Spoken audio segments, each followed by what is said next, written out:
Hello, কি করছেন? হুমায়ুন আহমেদের উপন্যাস পড়ছি, বাদল দিনের প্রথম কদম ফুল।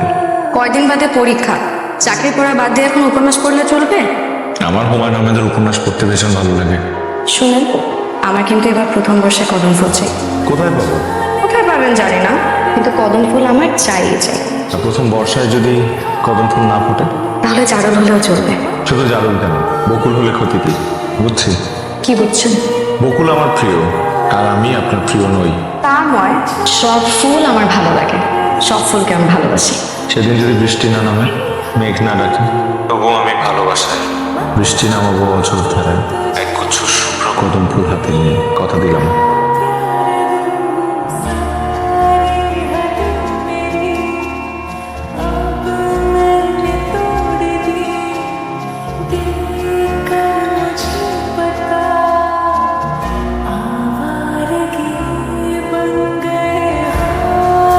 দোস্ত, আশপাশে কদম ফুল কোথায় পাবো বলতো? তোকে আমাকে ফুলের দোকানদার মনে হয়? কদম ফুল কই পাবে সেটা আমি কি করে বলবো? বল না, লাগবে কদম ফুল জরুরি ভিত্তিতে।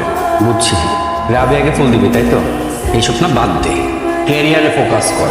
লাইফটা গোছাতে না পারলে কোনো মেয়ে জুটবে না তোর কপালে। ক্যারিয়ারটা স্টাবলিশ কর, এরকম অনেক কদম আলি তোর পিছনে পিছনে ঘুরবে। সামনে অনেক পরীক্ষা, পড়ালেখায় ফোকাস কর। আর পরীক্ষার জায়গায় কদম ফুলের জায়গায় আমি কি কদম ফুল খোঁজার জন্য কি দুনিয়াদারি ছেড়ে দিছি নাকি?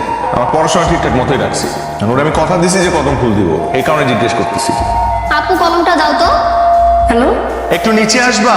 কেন? আমি তোমার মেসের নিচে। কি বলো, আমি বিশ্বাস করি না। বিশ্বাস না করলে অবিশ্বাস নিয়ে নাও, একটু নিচে নামো। আচ্ছা দাঁড়াও, নাটক সিনেমার দৃশ্যের মতো মনে হচ্ছে। নাটক সিনেমার দৃশ্য না, এটা বাস্তব। আমি না ভাবতেও পারিনি আপনি সত্যি সত্যি ফুল নিয়ে আসবেন। আমি তো ফান করে বলেছি। তোমার কোনো কথাই আমার কাছে ফান না। তারপর কোথায় যাচ্ছি? গুটি গুটি পায়ে হাঁটতে হাঁটতে ওই বকুলতলা পর্যন্ত। শুধু বকুলতলা পর্যন্তই?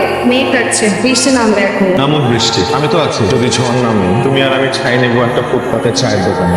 তারপর লেবু দিয়ে কড়া করে এক কাপ লাল চায়ের উষ্ণতা নিবো, আর গল্প জমবে চায়ের চুমো, আর বর্ষার এই প্রথম বৃষ্টি হবে তোমার উপহার।